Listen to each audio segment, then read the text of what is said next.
भी micro adjustment किए हैं हमारे फ्रेमवर्क में, उसे कैसे यूज़ करेंगे पेपर 2 में वो देखते हैं अभी। सो ये 2017 का क्वेश्चन, 20 मार्कर्स। क्वेश्चन नंबर 2 है, the main objective of socio religious movements during the colonial rule. Okay, socio religious movement पूछा है colonial rule in India were reforming and synthesising Hinduism, write on any two such important movements. So हमें दो movements बतानी है, कोई भी, और उसमें बताना है कि रिफॉर्मिंग एंड सिंथेसाइजिंग हिंदुइज्म का एंगल कैसे था। ओके, और कंडीशन है ये मूवमेंट सोशो रिलीजियस होनी चाहिए एंड एक कॉलोनियल रूल में होनी चाहिए। ठीक है, तो यहाँ पे भी वही हमें मूवमेंट दी है, उसे ऑब्जर्व ही करना है, बट कुछ बाउंड्रीज दी है, उस बाउंड्रीज में हमें ऑब्जर्व करना है उस मूवमेंट को। सो डायरेक्टली शुरू करते हैं। पहले तो वही हेडिंग डालेंगे इंट्रो के बाद, main objective of socio religious movement during colonial rule in India were reforming and synthesising Hinduism. Okay, heading बड़ी हुई, मतलब ज़्यादा स्पेस ले रही है, फिर भी आप पूरी ही डालोगे। ओके, यहाँ पे कुछ छेड़छाड़ी नहीं करेंगे। ये मूवमेंट होते ही हमें क्या पूछा गया है कि write on any two such movement. So एक मूवमेंट हमने यहाँ पे लिख दिया, मतलब सपोज ब्रह्म समाज यहाँ पे लिख दिया, उसका डिस्क्रिप्शन दिया, और उसके बाद सेकंड मूवमेंट सेकंड पेज के एंड में शुरू कर दिया। ये थोड़ा सा ऑड लगता है, क्योंकि फिर एग्जामिनर को स्टार्टिंग में ही पता नहीं चलता कि आप कौन से टू मूवमेंट्स को टारगेट कर रहे हो। ठीक है, और ये ज़्यादा डिस्क्रिप्शन है कि आप एक एक मूवमेंट को लेके आंसर कर रहे हो क्वेश्चन को। ठीक, उससे अच्छा है, मतलब उससे अच्छा फॉर्मेट जो होता है वो नहीं तो आप क्या करोगे, यहाँ पे ब्रह्म समाज लिखोगे, कलेक्टिव एक्शन, ऑर्गेनाइज एफर्ट्स, ये वो, और सेकंड आपने सपोज आर्य समाज लिख लिया, वहाँ पे भी वही collective action, organise effort. Okay, अगर आप फ्रेमवर्क यूज़ भी नहीं कर रहे हो फिर भी यही होगा कि अब दो थ्योरीज के लिए अलग अलग थिंकर्स इतने कहाँ से लाएंगे हम। ओके, विदाउट फ्रेमवर्क तो और मुश्किल है, इसलिए हम एक ही हेडिंग के अंडर दोनों को लिखते जाएंगे और एनालाइज करते जाएंगे एक दूसरे के साथ कि कैसे वो रिफॉर्मिंग है और सिंथेसाइजिंग है। 20 मार्कर्स है। सो यहाँ पे हम जो पैराग्राफ लिखेंगे वो काफ़ी एनालिटिकल टाइप के होने चाहिए। ओके, ऐसे एक पैराग्राफ यहाँ हो गया, सेकंड पैराग्राफ शुरू। ओके, डीप होना चाहिए थिंकर्स का एनालिसिस, और उसे कंटेक्स्ट के साथ मिक्स करना चाहिए। एक साथ इतना करना मुश्किल है, बट विद फ्रेमवर्क आपका काम ईजी हो जाता है, वो देखते हैं अभी कैसे। सो शुरू करते हैं। हमने जैसे कि हाँ पहले ही एग्जामिनर को बता दिया कि हम ब्रह्म समाज 1830 एंड सेकेंड आर्य समाज 1870 को टारगेट कर रहे हैं। ओके, अब शुरू करते हैं। फर्स्ट हमारा था कलेक्टिव एक्शन, ब्लमर, और सोशो रिलीजियस मूवमेंट है। सो ब्लमर के साथ हम MS राव को यहाँ, घुरे को हम यहाँ पे ये कर सकते हैं। ओके, क्योंकि कलेक्टिव एक्शन है। ठीक, so Blumer link share dissatisfaction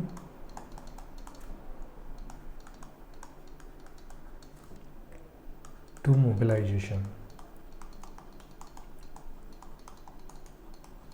while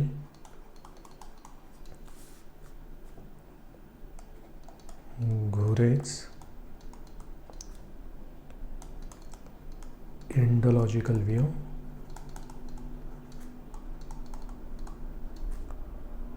traces this unrest to practices like sati.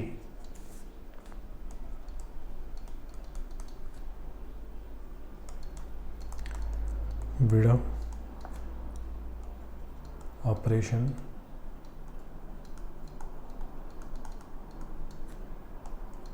that fueled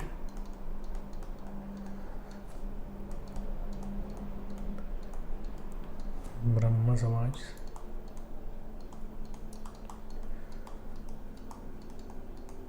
reformist direction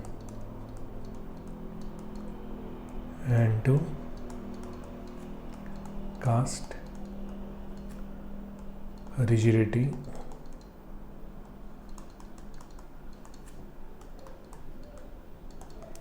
priestly dominance that pushed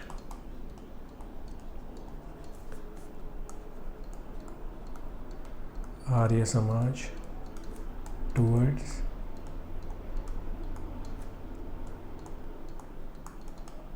synthesizing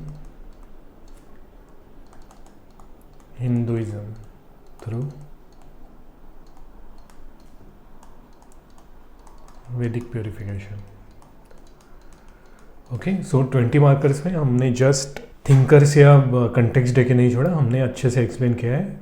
okay, point wise ही लिख रहे हैं बट पूरा पैराग्राफ लिख दिया. ओके, ब्लमर की जो शेयर डिसैटिस्फैक्शन टू मोबिलाइजेशन थ्योरी थी उसे हमने घुरे के इंडोलॉजिकल अप्रोच के साथ बताया कि सती में जो अनरेस्ट हुई थी, ब्रह्म समाज की मूवमेंट जो थी वो किस अनरेस्ट बेस्ड थी एंड आर्य समाज की थी वो किस अनरेस्ट बेस्ड थी. सेकेंड पॉइंट हमारा था ऑर्गेनाइज एफर्ट. ओके, हमारा जो फ्रेमवर्क है AOIC MIC VTI. So MSA Rao empirically anchors Tilly's resource mobilization theory by showing how Brahma Samaj used Calcutta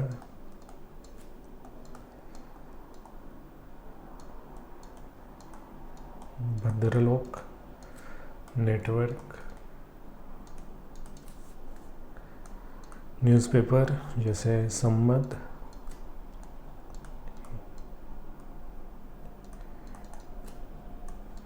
for reformist purpose, while Arya Samaj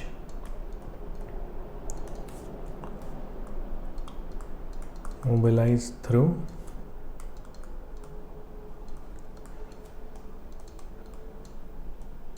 gurukuls,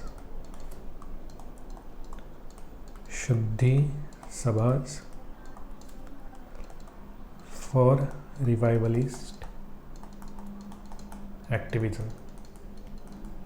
सो इन दो points में थोड़ा अच्छे से देखिए. हमने थिंकर लिखा कि MSA Rao empirically anchors Indian thinker को कनेक्ट कर रही है टिली की रिसोर्स मोबिलाइजेशन थ्योरी में. MSA राव को हम समझे थे कि कैसे इनकॉर्पोरेट करना है हमारे यहाँ फ्रेमवर्क में. सो टिली के RMT को एंकर किया बाय शोइंग हाउ ब्रह्म समाज यूज्ड कैलकाटा भद्रक नेटवर्क या न्यूज़पेपर. यहाँ पे हमने ग्राउंडेड कर दिया हमारे आंसर को. ओके, फैक्ट यूज़ करके मूवमेंट के बारे में. While Arya Samaj mobilise through Gurukul and शुद्धि सभा. ओके, जब हमने कहा कि Arya Samaj mobilise through Gurukul and शुद्धि सभा, यहाँ पे हम रुके नहीं. क्यों? क्योंकि हमें आर्य समाज के बारे में नहीं पूछा है ना, राइट. हमें पूछा है कि इन दो मूवमेंट्स ने कैसे रिफॉर्म किया या सिंथेसाइज किया हिंदुइज्म को.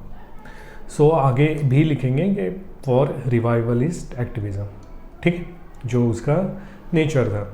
ओके, जैसे यहाँ पे भी हमने नेचर लिखा कि कैसे रिफॉर्मिस्ट किया. तो थ्रू रिसोर्स यूटिलाइजेशन क्या क्या था कि एक नेटवर्क था, न्यूज़पेपर था, उससे रिफॉर्मिस्ट पर्पस को अपहोल्ड किया. तो थर्ड पॉइंट AOI से हमारा था शेयर्ड आइडियोलॉजी. शेयर्ड आइडियोलॉजी में हमने देखा था कि ऑम्बेट ने अच्छा काम किया है. सो उन्हीं को लिखेंगे. अप्लाइंग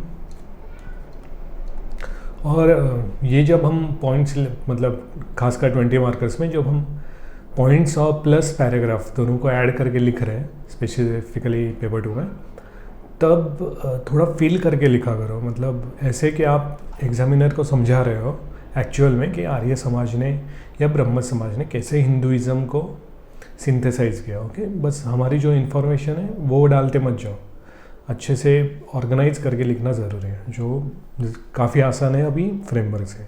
जैसे हमारा नेक्स्ट पॉइंट हमने लिया शेयर्ड आइडियोलॉजी। शेयर्ड आइडियोलॉजी में हमें पता है न्यू सोशल मूवमेंट होता है। ऑमवेट ने क्या कहा था कि 2 तरीके के फैसेट्स होते हैं, first social inequality and second unequal distribution of resources. So social equality से कैसे ब्रह्म समाज आया, फिर उन्होंने उसको कैसे रिफॉर्मिस्ट में डाला, आर्य समाज कैसे आया, उन्होंने कैसे ट्राई किया कि बैक टू द वेदा बोले, जिससे ये सोशल इनइक्वालिटी कम हो जाए। ठीक है, इस थिंकिंग में हम सोचते जाएंगे और फिर उसे लिखते जाएंगे। लिखने का काम हार्ड वर्क का है, सोचने का काम स्मार्ट वर्क का है, जो हमारा फ्रेमवर्क से आसान हो गया। ठीक है, सो अप्लाइंग ऑमवेट्स NSM लेंस ब्रह्म समाज रिफॉर्मिस्ट। हमने स्टार्टिंग को ही एक सोशोलॉजिकल वोकैब यूज़ की एंड हमारे क्वेश्चन की जो बाउंड्री है रिफॉर्म कैसे किया हिंदुइज्म को वो बताना है, वो स्टार्टिंग को ही लिख दिया। ठीक, ब्रह्म समाज reformist ideology grew from caste and gender inequality under Hindu orthodoxy, while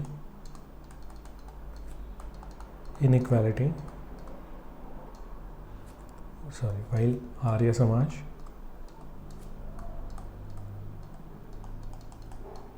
back to the Veda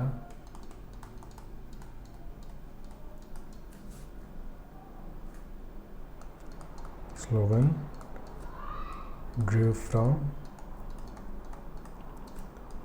colonial resource inequality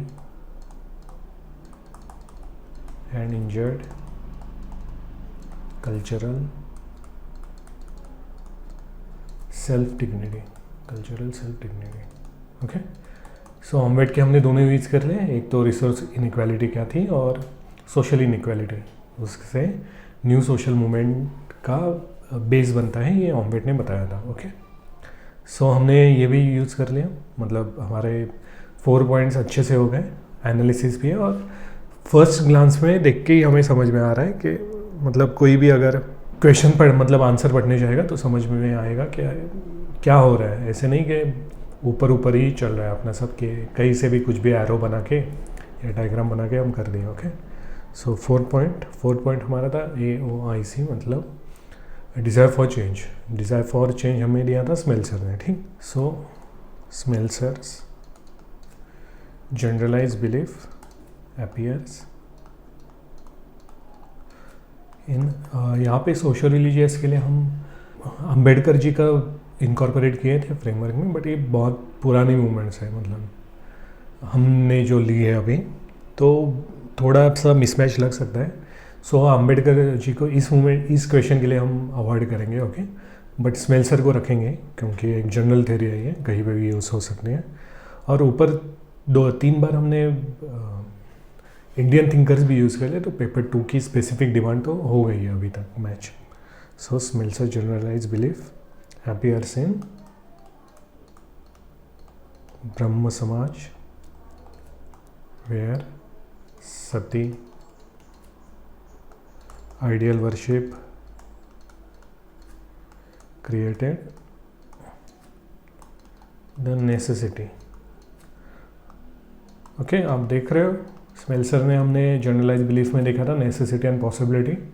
सो हमारे दिमाग में ये फ्रेमवर्क पहले से बना हुआ है, तो एक बस यहाँ पे आपको पुट करते जाना है कंटेक्स्ट। नेसेसिटी अपने आप वर्ड आ गया, necessity to reform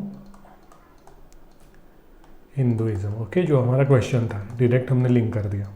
so framework से अपने आप डिमांड हम मैच करते जा रहे हैं, आगे बढ़ रहे हैं bye adopting ethical elements from all religions while in Arya Samaj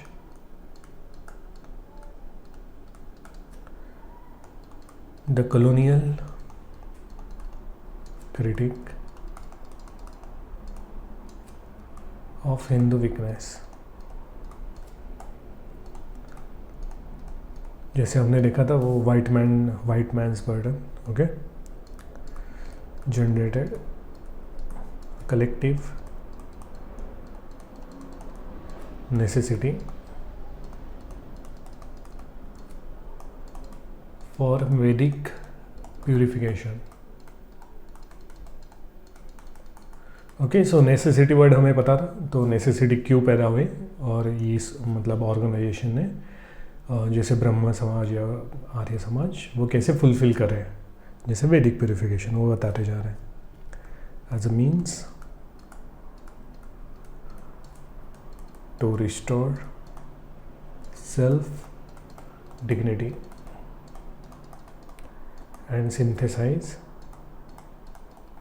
okay, हमने क्वेश्चन सही वर्ड यूज़ कर लिया, सिंथेसाइज हिंदू आइडेंटिटी।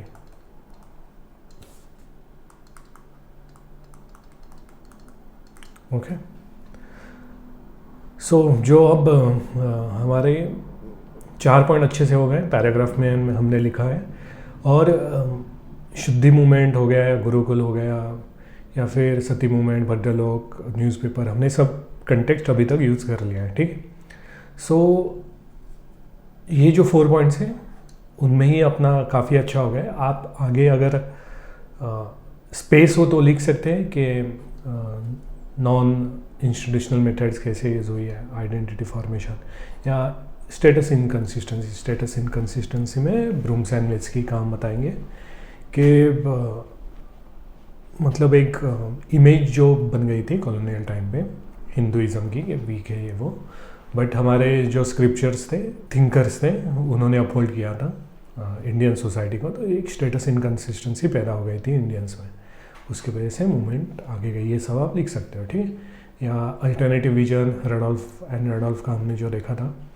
वो काफ़ी अच्छा रहता है, यहाँ पे रहेगा यहाँ पे लिखने को, ये कैसे एक अल्टरनेटिव ऑर्गेनाइजेशन जैसे ब्रह्म समाज या आर्य समाज उत्पन्न हुई। क्यों? क्योंकि जो लिमिटेशन आ गया था जो फॉर्मल इंस्टीट्यूशंस थे उनके वजह से, ठीक।